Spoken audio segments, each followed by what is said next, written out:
Guys, this is Mahiya সুমেন্ট। আমি মাহিয়া আবার চলে আসছি নিউ একটা ব্লগ নিয়ে। আর এটা হচ্ছে আমার দুই ফুপির বাসায় বেড়াতে যাওয়ার ব্লগ। এখানে 5-6 দিনের ক্লিপ একসাথে দেখবা। তো প্রথমে আমরা চলে যাচ্ছিলাম আমাদের অফিসের গাড়িতে। অ্যান্ড এটা কবেকার ভিডিও জানো? অক্টোবর মাসের। মানে আমি এত লেটে ছাড়ছি। যাই হোক, তো আমি আমার বড় ফুপি, আমার 5টা ফুপি, তো আমি আমার 2 নম্বর ফুপির বাসায় আগে যাই। এটা আমার ফুফাতো বোন। অ্যান্ড ওদের বাসা হচ্ছে ধানমন্ডিতে ছিল, মানে ওরা আগে ঢাকা থাকতো, এখন আমাদের মতন গাজীপুরে চলে আসছে। তো এখানে আমরা যে অনেক মজা করি, উনো খেলি, খাই দাই। এই ব্লগে তোমরা খেলে আমার খাওয়াই দেখবা।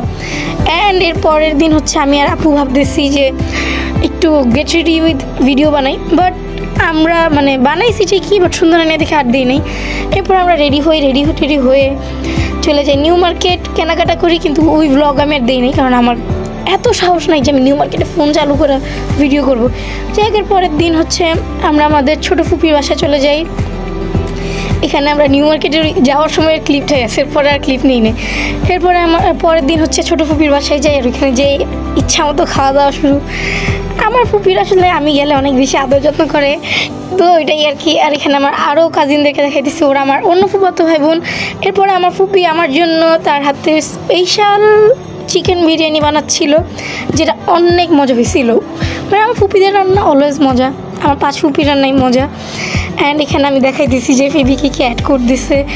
এরপরে আর কি এই বিরিয়ানি এখন নাড়বে। অ্যান্ড এখানে হয়তো তোমরা 5-6 দিনের ক্লিপ একসাথে দেখতে পাবা। এরপরে হচ্ছে আমি আবার খাওয়া দাওয়ার ভিডিও দিব। অ্যান্ড ওই দিনের খাবারটা এত মজার ছিল, বিরিয়ানি, ডিম ও সাথে বুরহানি সব মিলে আমার তো এখনই আবার খিদে লেগেছে দিচ্ছে। যাই হোক, এরপরে হইতেছে আমরা আবার খেলতে বসি। খাওয়া দাওয়া শেষ করে আমরা এখানে কী বলে এটাকে ক্রামবোর্ড খেলতেছিলাম। এরপর আমরা জুয়েলারিস বানাই, আমি আর রিমঝিম আমার ফুফাতো বোন, ও আমাকে শিখাই দিয়েছিল। আমিও কয়েকটা বানাইছি, বউটা কিন্তু আমি বানাইছি এখন যেটা দেখতেছো। এরপরে হচ্ছে ও একটা ব্রেসলাইট বানায়। এগুলো সব আমরা বানাই দেখি কেমন হয়।